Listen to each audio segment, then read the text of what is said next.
Biblioteca. Supérate audiolibros. Se lee País. Autor, H. P. Lovecraft. En un sueño Kuranes vio la ciudad en el valle, y la costa del mar más allá, y el pico nevado que domina el mar. Y las galeras alegremente pintadas que salen del puerto hacia regiones lejanas donde el mar se encuentra con el cielo. En un sueño también se le conocía por su nombre de Kuranes, ya que cuando estaba despierto se le llamaba por otro nombre. Tal vez era natural que soñara un nuevo nombre, pues era el último de su familia, y estaba solo entre los indiferentes millones de londinenses, por lo que no había muchos que le hablaran y le recordaran quién había sido. Su dinero y sus tierras habían desaparecido, y no le importaban las costumbres de la gente que le rodeaba, sino que prefería soñar y escribir sobre sus sueños.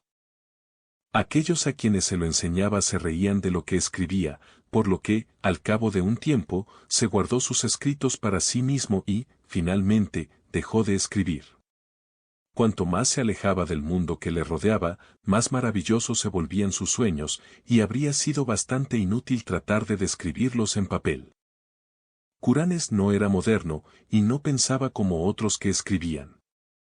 Mientras ellos se esforzaban por despojar a la vida de sus ropajes bordados de mito, y mostrar en desnuda fealdad lo repugnante que es la realidad, Kuranes buscaba solo la belleza. Cuando la verdad y la experiencia no la revelaron, la buscó en la fantasía y la ilusión, y la encontró en su propia puerta, entre los nebulosos recuerdos de los cuentos y los sueños de la infancia. No hay muchas personas que sepan qué maravillas se les presentan en los cuentos y visiones de su juventud. Porque cuando de niños escuchamos y soñamos, no pensamos más que en pensamientos a medias, y cuando de hombres tratamos de recordar, estamos embotados y manchados con el veneno de la vida. Pero algunos de nosotros nos despertamos por la noche con extraños fantasmas de colinas y jardines encantados, de fuentes que cantan al sol, de acantilados dorados que sobresalen de mares murmurantes, de llanuras que se extienden hasta ciudades dormidas de bronce y piedra, y de sombrías compañías de héroes que cabalgan con sus caballos blancos caparrasados por los bordes de espesos bosques. Y entonces sabemos que hemos mirado hacia atrás, a través de las puertas de marfil, a ese mundo de maravillas que era nuestro antes de que fuéramos sabios e infelices. Kuranes se encontró de repente con su viejo mundo de la infancia. Había estado soñando con la casa donde había nacido, la gran casa de piedra cubierta de yedra, donde habían vivido 13 generaciones de sus antepasados, y donde había esperado morir.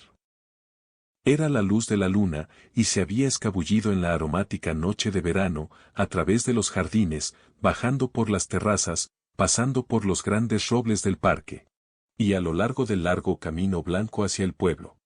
La aldea parecía muy vieja, carcomida por los bordes como la luna que había comenzado a menguar, y Kuranes se preguntaba si los tejados en punta de las pequeñas casas escondían el sueño o la muerte. En las calles había lanzas de hierba larga, y los cristales de las ventanas, a ambos lados, estaban rotos o tenían la mirada perdida. Kuranes no se había demorado, sino que había seguido adelante como si hubiera sido convocado hacia algún objetivo. No se atrevió a desobedecer la llamada por miedo a que fuera una ilusión, como los impulsos y las aspiraciones de la vida despierta, que no conducen a ninguna meta. Entonces se vio arrastrado por un camino que salía de la calle del pueblo en dirección a los acantilados del canal, y llegó al final de las cosas. Al precipicio y al abismo donde todo el pueblo y todo el mundo caían abruptamente en el vacío sin eco del infinito. Y donde incluso el cielo estaba vacío y sin la luz de la luna que se desmoronaba y de las estrellas que se asomaban. La fe lo había impulsado a seguir adelante, por encima del precipicio y hacia el golfo, donde había flotado hacia abajo, hacia abajo, hacia abajo. Pasando por sueños oscuros, sin forma, no soñados, por esferas que brillaban débilmente y que podían haber sido sueños parcialmente soñados. Y por cosas aladas y risueñas que parecían burlarse de los soñadores de todos los mundos. Entonces una grieta pareció abrirse en la oscuridad ante él, y vio la ciudad del valle, brillando radiantemente muy, muy abajo, con un fondo de mar y cielo, y una montaña nevada cerca de la orilla. Kuranes se había despertado en el mismo momento en que contempló la ciudad, pero supo por su breve mirada que no era otra que Selepais, en el valle de Oth-Nargai. Más allá de las colinas de Tanarian, donde su espíritu había habitado toda la eternidad de una tarde de verano hace mucho tiempo. Cuando se había escabullido de su nodriza y había dejado que la cálida brisa marina lo adormeciera mientras observaba las nubes desde el acantilado cercano a la aldea. Había protestado entonces, cuando lo encontraron, lo despertaron y lo llevaron a casa. Pues justo cuando se despertó había estado a punto de zarpar en una galera dorada hacia esas seductoras regiones donde el mar se encuentra con el cielo.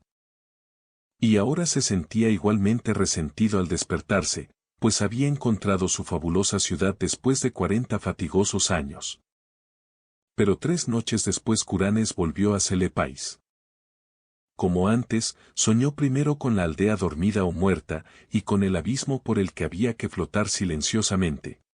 Luego apareció de nuevo la grieta, y contempló los relucientes minaretes de la ciudad, y vio las elegantes galeras ancladas en el puerto azul. Y observó los jincos del monte Arán meciéndose con la brisa marina. Pero esta vez no fue arrebatado, y como un ser alado se fue posando poco a poco sobre una ladera cubierta de hierba hasta que finalmente sus pies se posaron suavemente sobre el césped. En efecto, había regresado al valle de Oth-Nargai y a la espléndida ciudad de Selepais. Bajando la colina entre hierbas perfumadas y flores brillantes caminó Kuranes, sobre el borboteante Naraxa en el pequeño puente de madera donde había grabado su nombre hacía tantos años. Y a través de la susurrante arboleda hasta el gran puente de piedra junto a la puerta de la ciudad. Todo esta vea como antaño, ni las paredes de mármol estaban descoloridas, ni las pulidas estatuas de bronce que había sobre ellas empañadas. Y Kuranes vio que no tenía que temer que desaparecieran las cosas que conocía, pues incluso los centinelas de las murallas eran los mismos, y seguían siendo tan jóvenes como los recordaba. Cuando entró en la ciudad, traspasando las puertas de bronce y sobre los pavimentos de ónice, los mercaderes y los camelleros lo saludaron como si nunca hubiera estado fuera. Y lo mismo ocurrió en el templo turquesa de Nath-Horhath, donde los sacerdotes cubiertos de orquídeas le dijeron que en Oth-Nargai no hay tiempo, sino solo juventud perpetua. Luego, Kuranes atravesó la calle de los Pilares hasta llegar a la muralla del mar, donde se reunían los comerciantes y los marineros. Y los hombres extraños de las regiones donde el mar se une al cielo. Allí permaneció mucho tiempo, contemplando el brillante puerto donde las ondas brillaban bajo un sol desconocido, y donde cabalgaban ligeramente las galeras de lugares lejanos sobre el agua. Y contempló también el monte Arán, que se elevaba regiamente desde la orilla, con sus laderas inferiores verdes por el balanceo de los árboles y su blanca cima tocando el cielo. Más que nunca, Kuranes deseaba navegar en una galera hacia los lugares lejanos de los que había oído tantas historias extrañas. Y buscó de nuevo al capitán que había aceptado llevarle hace tanto tiempo. Encontró al hombre, Atib, sentado en el mismo baúl de especias en el que se había sentado antes, y Atib parecía no darse cuenta de que había pasado el tiempo. Entonces los dos remaron hasta una galera del puerto y, dando órdenes a los remeros, comenzaron a navegar por el ondulado mar de Serenaria que conduce al cielo. Durante varios días se deslizaron ondulantemente sobre el agua hasta que finalmente llegaron al horizonte, donde el mar se encuentra con el cielo. Aquí la galera no se detuvo en absoluto, sino que flotó con facilidad en el azul del cielo entre nubes lanosas teñidas de rosa. Y muy por debajo de la quilla, Kuranes podía ver extrañas tierras y ríos y ciudades de una belleza sobrecogedora, que se extendían indolentemente bajo el sol que parecía no disminuir ni desaparecer nunca. Por fin Atib le dijo que su viaje se acercaba a su fin, y que pronto entrarían en el puerto de Seranian, la ciudad de mármol rosa de las nubes, que está construida en esa costa etérea donde el viento del oeste fluye hacia el cielo. Pero al llegar a la vista de la más alta de las torres talladas de la ciudad hubo un sonido en algún lugar del espacio, y Kuranes se despertó en su buhardilla de Londres. Durante muchos meses, Kuranes buscó en vano la maravillosa ciudad de Selepais y sus galeras celestes. Y aunque sus sueños le llevaron a muchos lugares magníficos e inauditos, nadie con quien se encontró pudo decirle cómo encontrar Otnarga, más allá de las colinas de Tanarian. Una noche voló por encima de oscuras montañas donde había tenues y solitarias hogueras a gran distancia, y extraños y peludos rebaños con campanas tintineantes a la cabeza. Y en la parte más salvaje de este país de colinas, tan remoto que pocos hombres podrían haberlo visto jamás, encontró una horrible y antigua muralla o calzada de piedra que zigzagueaba a lo largo de las crestas y los valles. Demasiado gigantesca para haber sido levantada jamás por manos humanas, y de una longitud tal que no se podía ver ninguno de sus extremos. Más allá de aquel muro, en el gris amanecer, llegó a una tierra de pintorescos jardines y cerezos, y cuando salió el sol contempló tal belleza de flores rojas y blancas, follaje verde y césped. Caminos blancos, arroyos de diamantes, lagunas azules, puentes tallados y pagodas de tejados rojos, que por un momento se olvidó de Celepais por puro placer. Pero volvió a recordarlo cuando caminó por un sendero blanco hacia una pagoda de tejado rojo, y habría interrogado a los habitantes de aquella tierra al respecto. Si no hubiera comprobado que allí no había gente, sino solo pájaros, abejas y mariposas.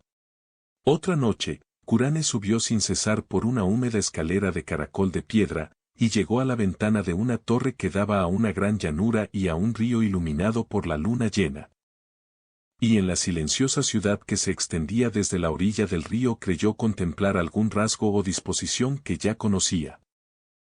Habría descendido y preguntado por el camino a Oth-Nargai si no hubiera surgido una temible aurora desde algún lugar remoto más allá del horizonte, mostrando la ruina y la antigüedad de la ciudad. Y el estancamiento del río de aguas negras, y la muerte que yacía en aquella tierra. Tal y como había permanecido desde que el rey Kinaratolis volvió a casa de sus conquistas para encontrar la venganza de los dioses. Así que Curanes buscó infructuosamente la maravillosa ciudad de Celepais y sus galeras que navegan hacia Seranian en el cielo.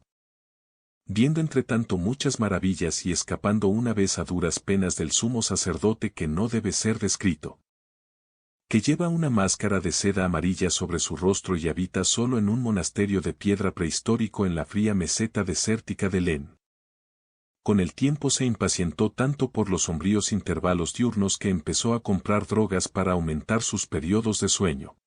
Acees le ayudó mucho, y una vez le envió a una parte del espacio donde la forma no existe, pero donde los gases incandescentes estudian los secretos de la existencia. Y un gas de color violeta le dijo que esa parte del espacio estaba fuera de lo que él había llamado el infinito. El gas no había oído hablar antes de planetas y organismos, sino que identificó a Curanes simplemente como uno de los lugares del infinito donde existen la materia, la energía y la gravitación. Curanes estaba ahora muy ansioso por volver a Celepais, que estaba repleta de minaretes, y aumentó sus dosis de drogas, pero finalmente no le quedaba más dinero, y no podía comprar ninguna droga. Entonces, un día de verano se vio obligado a salir de su guardilla y vagó sin rumbo por las calles, cruzando un puente hasta llegar a un lugar donde las casas eran cada vez más finas. Y fue allí donde le llegó la plenitud, y se encontró con el cortejo de caballeros venidos de Celepais para llevarlo hasta allí para siempre. Eran hermosos caballeros, montados en caballos roanos y vestidos con brillantes armaduras con tabardos de tela de oro curiosamente blasonados. Eran tan numerosos que Curanes estuvo a punto de confundirlos con un ejército, pero su jefe le dijo que habían sido enviados en su honor, ya que fue él quien había creado Oth-Nargai en sus sueños. Por lo que ahora iba a ser nombrado su dios principal para siempre. A continuación, le dieron a Curanes un caballo y lo colocaron a la cabeza de la cabalgata. Y todos cabalgaron majestuosamente a través de las colinas de Surrey hacia la región donde Curanes y sus antepasados habían nacido. Era muy extraño, pero a medida que los jinetes avanzaban les parecía que galopaban hacia atrás en el tiempo.